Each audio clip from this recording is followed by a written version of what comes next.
In a world cluttered with information, where truth is power, Lawin Weekly News stands apart. We delve deeper, uncover facts, and bring stories to light. From political showdowns and economic triumphs to the pulse of the street and the heart of the community. We capture the moments that define us, stories that challenge, inspire, and transform. Tune in live Sundays 8 a.m. Central Standard Time and Sundays 6 p.m. Central Standard Time. These are Lawin headlines for this week. Texas legislators aim for more protection for death penalty defendants after Trump order. Substitute bus driver accused of kidnapping children from Campbell Elementary. Ex-Texas FBI worker sentenced to home confinement in PPP fraud case. Tuberculosis outbreak confirmed in Kansas. Trump administration lifts freeze on federal grants amid confusion. Philippine Consulate General, Council member Tiffany Thomas explore collaborative efforts in Houston. Dwayne Wade says cancer surgery resulted in the removal of 40% of his kidney. Households tribute for actress Gloria Romero. And these headlines are brought to you by Lawin. I am Neska. And I'm MJ. And tonight we bring you the latest stories in the United States of America.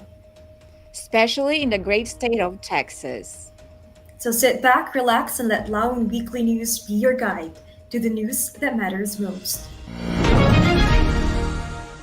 Texas state lawmakers are reviewing proposed measures aimed at strengthening legal safeguards for defendants in death penalty cases.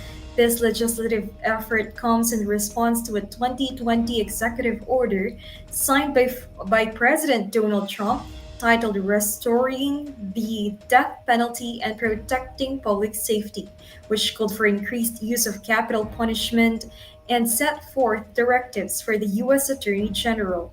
State legislators are drafting proposals to improve legal rights for defendants in death penalty cases. These proposals include measures to ensure defendants receive competent legal representation, mandate through examination of all evidence, particularly DNA evidence, and improve the disclosure of evidence by prosecutors. Proponents of the death penalty highlight its disproportionate impact on marginalized communities where access to quality legal defense is often limited. Supporters of the executive order, however, argue that the death penalty is a necessary deterrent for serious crimes and that it is a rightful for the most severe offenses. They also emphasize the importance of maintaining fairness in the judicial process to ensure innocent people are not wrongfully executed. Reports indicate that many new mothers in Texas are unaware that they qualify for extended Medicaid coverage. Despite a recent policy change extending postpartum Medicaid coverage from 2 months to a full year, healthcare professionals say many eligible women remain uninformed about this benefit. Medical professionals in Texas are emphasizing the importance of increasing communication about Medicaid eligibility. They suggest that better outreach and information campaigns are needed to ensure that new mothers understand the available coverage and can access necessary care. Maternal health advocates are urging state and local agencies to enhance efforts to inform newly eligible mothers. The extended Medicaid coverage includes services such as preventive care, mental health support, and treatment for chronic conditions. These services are essential for postpartum women who may experience a range of health issues following childbirth. While the extended Medicaid coverage represents a positive step in improving maternal health in Texas, experts stress that the full benefits of the policy will depend on effective outreach and education to ensure that they are aware of and able to use the coverage. The Department of Homeland Security, or DHS, has revoked the Temporary Protected Status, or TPS, extension for Venezuelans, which could affect approximately 600,000 Venezuelans currently residing in the United States. TPS is a legal status granted by Congress since 1990 to individuals from countries facing humanitarian crises such as war or natural disasters.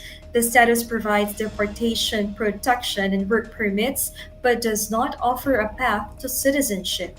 Venezuelans were granted TPS in 2021 by the Biden administration due to the ongoing humanitarian and political crisis in Venezuela. Secretary of Homeland Security Christine Nome has stated that individuals with TPS are violating our laws, though TPS is a legal status authorized by Congress. Will TPS recipients undergo background checks and are disqualified if they have criminal records? The revocation of the extension leaves many individuals uncertain about their future status in the U.S. NOM is reviewing the decision and may issue new guidelines for extending TPS by February 1, 2025. If no new decision is made by that date, TPS will automatically renew for an additional 6 months. This provides temporary relief, but the long-term status of TPS holders remains uncertain. In Houston, one of the cities with a large Venezuelan population, the number of Venezuelan residents rose from 2010 to 2021, with at least 54,000 living in the area by 2021. Advocates of TPS recipients include the Venezuelan American Center in Houston, have urged those affected to wait for further guidance from DHS. The art installation in Houston has been moved to the airport, replacing its previous location in downtown Houston. The artwork, known for its vibrant and colorful design, is now situated in the central terminal area of the airport, where it is accessible to both travelers and visitors. Airport officials believe the installation will contribute to a more engaging environment for those passing through. The art display, created by local artists, features elements of Houston's landmarks and landscapes. The relocation offers increased visibility and interaction with a broader audience, as the installation is now in a high traffic area. The installation's new location at William P. Hobby Airport provides an opportunity for travelers to engage with a piece of Houston's art scene while in the airport, further integrating art into public spaces throughout the city.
Parents at Campbell Elementary School raised concerns after a substitute school driver took a wrong turn on Tuesday morning, causing a delay in student arrivals. The incident led some parents to describe the situation as a kidnapping, prompting widespread anxiety. Austin Independent School District clarified that the driver had simply become lost. The bus deviated from its expected route, leading to delays that worried parents who attempted to contact the school for information. Austin ISD confirmed that the substitute driver, unfamiliar with the route, had made an error. The district dispatched personnel to locate the bus and ensure the safety of the children. Officials reassured parents that the students were never in danger.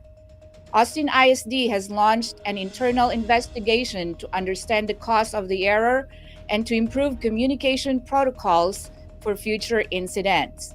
The affected students were returned home safely, and the district assures the community that safety remains their top priority.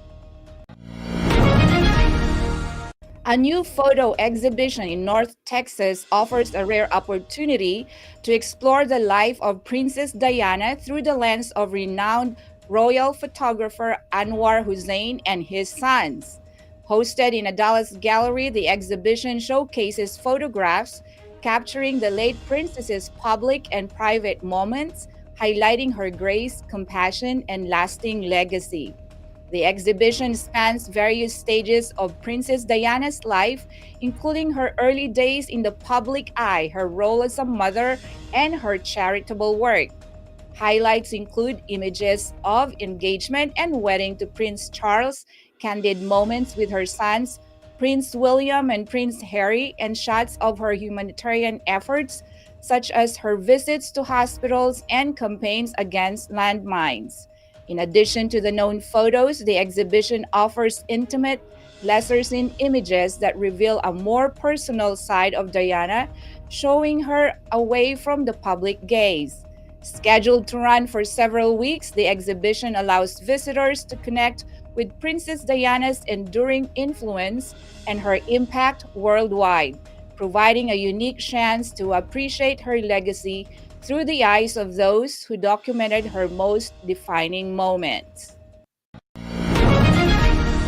A former employee of the Federal Bureau of Investigation in Texas was sentenced in a San Antonio federal court for wire fraud related to the Paycheck Protection Program. The court sentenced the individual to 3 months of home confinement and 5 years of probation. The Paycheck Protection Program was implemented to help businesses retain their workforce during the pandemic's economic impact. However, some individuals, including the former FBI employee, exploited the program for personal gain. The individual was accused of submitting false information to obtain PPP funds intended for legitimate business operations. Investigations revealed discrepancies in the application process, leading to the charge of wire fraud. Authorities are continuing to review the effectiveness of relief programs and strengthen oversight measures to prevent further exploitation. Kansas City is facing the largest recorded tuberculosis outbreak in U.S. history, with 67 active cases and 79 latent infections confirmed. The outbreak, which began in January 2024, has resulted in 2 deaths. The Kansas Department of Health and Environment, KDHE, alongside the CDC, is working to contain the spread with local health departments offering free testing.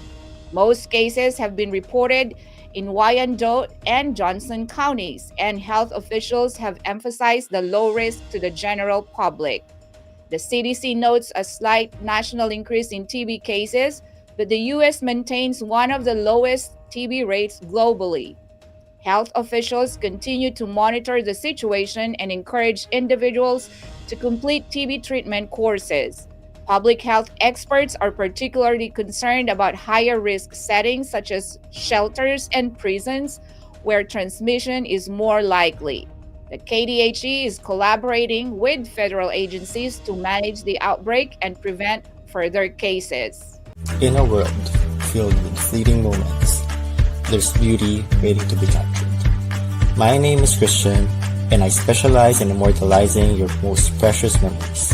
From elegant weddings to vibrant events and timeless portraits, I am here to make every moment unforgettable. Let me tell your story through the lens. Contact me today and let's create magic together.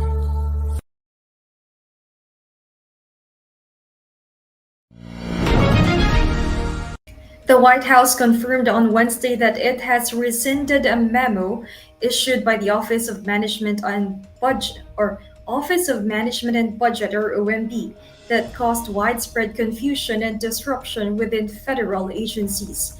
The memo, which temporarily halted the processing of federal grants, created uncertainty across government departments, many of which rely on timely grant disbursements to fund ongoing projects. The original memo instructed agencies to pause issuing federal grants, leading to a state of stasis as departments scrambled for guidance. The freeze came at a crucial time for many programs that depend on federal funding, from scientific research to social services for vulnerable communities. Stakeholders, including state governments and nonprofits, voiced concerns about the potential delays and disruptions the pause could cause to essential services. The White House's decision to rescind the memo brought relief to affected agencies and external stakeholders. Despite the lack of additional context from the White House, the rescission allowed for the resumption of critical functions within federal departments. President Ferdinand Marcos Jr. has announced plans to visit Washington for a meeting with U.S. President Donald Trump. The visit, aimed at addressing key issues between the two nations, comes in the wake of the recent deportation of 24 Filipino immigrants from the United States who were allegedly involved in criminal activities. The deportation of the Filipino individuals has raised questions about how Filipino nationals are treated under U.S. immigration laws. Marcos aims to ensure that the rights and welfare of Filipinos in the U.S. are respected and safeguarded. The U.S. Department of Homeland Security stated that the deported individuals had committed crimes ranging from minor offenses to more serious charges. In response to the deportation, the Philippine government has extended support to the affected individuals and their families, reaffirming its commitment to protecting the interests of Filipino citizens abroad. The Philippine Embassy in Washington has also been actively engaged, ensuring the Filipino nationals receive fair treatment and due process in line with international immigration laws.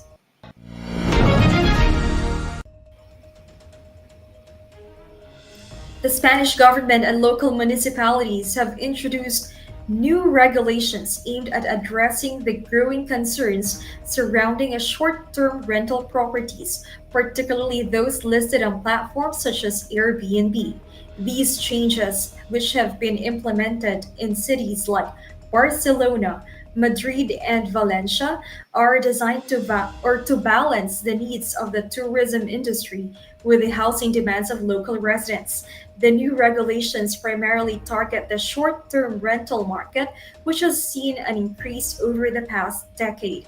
While tourism remains a major contributor to Spain's economy, the surge in short-term rentals has raised issues regarding housing availability for local residents, as well as the impact on traditional accommodations such as hotels and hostels. In Barcelona, the city has suspended the issuance of new licenses for short-term rentals. This decision is part of an effort to ease housing pressures and protect local communities. The city has also begun enforcing stricter penalties for unlicensed operators, alongside increased inspections to ensure compliance with local laws. The Philippine Consulate General in Houston recently welcomed Council Member Tiffany Thomas, who represents District F, a diverse area within the city of Houston. During the meeting, Council Member Thomas and Consul General Gunther Salas discussed potential areas for collaboration, particularly those aimed at strengthening the presence of the Filipino American community in both the district and the broader city. The discussions included that could recognize American communities' contributions to Houston's social and cultural landscape. The consulate expressed its appreciation for being located in District F, which is known for its diverse population. Tune into Legal Treats with attorney Eileen Ligote Dizon every Friday 6:30 p.m. Central Time. Get your weekly dose of legal knowledge, especially on family matters like divorce, child custody, child support, estate planning, probate, and immigration. Engage in discussion by posting your questions or comments during the show. See you every Friday at 6:30 p.m. Central Time. That would be Saturday at 8:30 a.m. Philippines. Don't miss out.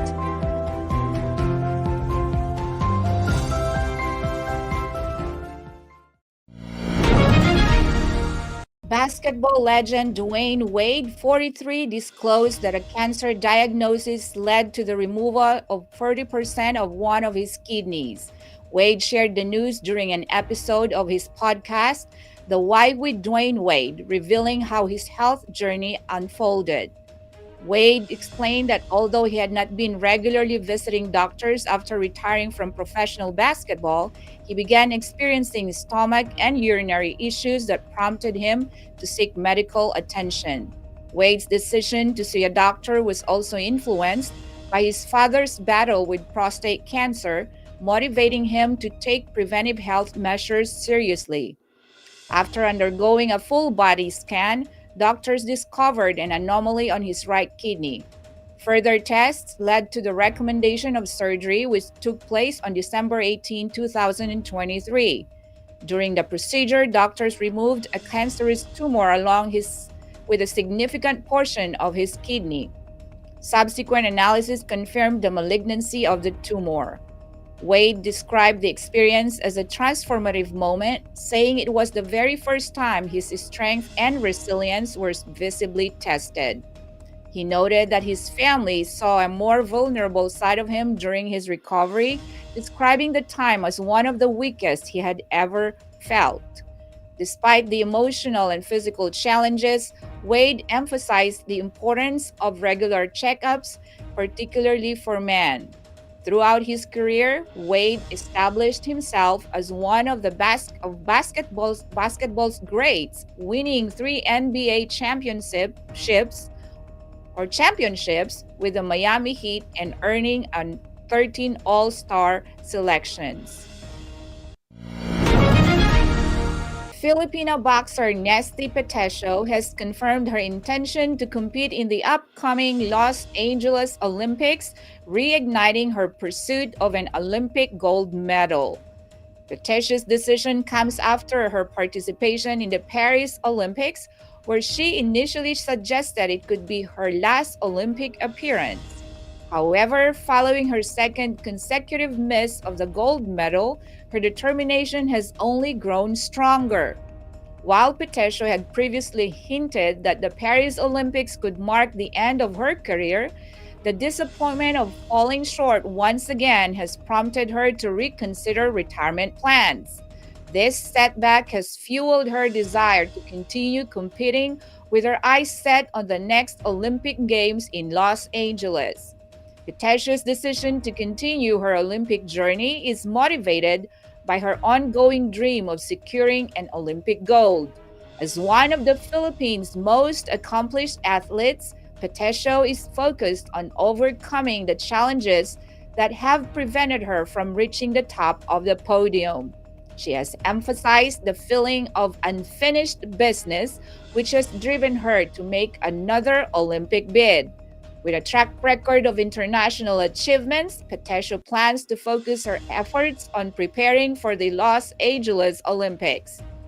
As for the Los Angeles Olympics draw closer, Petesio will face new and challenging competitors. Petesio's announcement adds excitement to the Los Angeles Olympics as athletes from around the world prepare to compete for the prestigious honor of becoming or being crowned Olympic champion.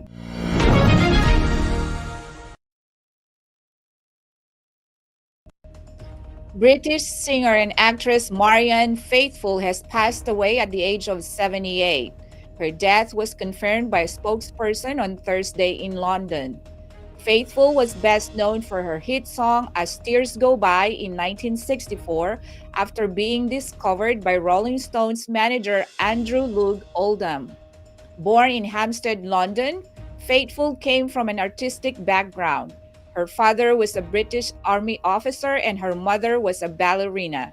Her first single, As Tears Go By, written by Mick Jagger, Keith Richards, and Oldham, quickly became a chart-topping success. Over the course of her career, Faithfull faced personal challenges, including struggles with drug addiction. Throughout her career, Faithfull released several albums, including the critically acclaimed Broken English in 1979. The House of Representatives has adopted a resolution to honor the late actress Gloria Romero, widely regarded as the queen of Philippine cinema. House Resolution number 2198, introduced by Cavite Representative Lani Mercado Revilla and her sons Brian Revilla and Ramon Jolo Revilla, was consolidated with a similar resolution from Quezon City Representative Juan Carlos. The lawmaker expressed their condolences to Romero's family during a plenary session and paid tribute to her significant contributions to the Philippine film and television industry. Romero, who passed away at the age of 91, was a beloved figure in the entertainment world, known for her versatile acting career that spanned decades. Throughout her career, Romero was admired for her ability to adapt to changing times and remain relevant in an evolving industry. As we brace ourselves for the upcoming weather changes, let's dive into what you can expect day by day. Whether you're planning outdoor activities or just preparing for the week, we've got you covered with the most latest forecast. Stay tuned with us as we take a closer look at the weather patterns that will impact our region. Remember, here at Lawin Weekly News, to the stormiest forecasts. Here's the weather forecast for Houston, Texas, from February 2nd to February 9th by Lawin Weekly News. Sunday, February 2nd, sunny, high of 78 degrees Fahrenheit, low of 60 degrees Fahrenheit. Expect mild and pleasant weather. Monday, February 3rd, partly sunny, high of 79 degrees Fahrenheit, low of 67 degrees Fahrenheit. The day will be warm, nearing record temperatures. Tuesday, February 4th, partly cloudy with scattered thunderstorms, high of 80 degrees Fahrenheit, low of 66 degrees Fahrenheit. Another warm day with occasional rain. Wednesday, February 5th, partly cloudy with isolated showers, high of 79 degrees Fahrenheit, low of 68 degrees Fahrenheit. Very warm with variable cloudiness. Thursday, February 6th, cloudy with a chance of showers, high of 80 degrees Fahrenheit, low of 66 degrees Fahrenheit. Foggy in the morning with warm conditions. Friday, February 7th, partly cloudy with early showers, high of 80 degrees Fahrenheit, low of 68 degrees Fahrenheit. A mix of sun and clouds during the day. Saturday, February 8th, partly cloudy with morning showers, high of 80 degrees Fahrenheit, low of 67 degrees Fahrenheit. Warm with clearing skies later in the day. And this is Lawin Weekly weather forecast for Houston, Texas.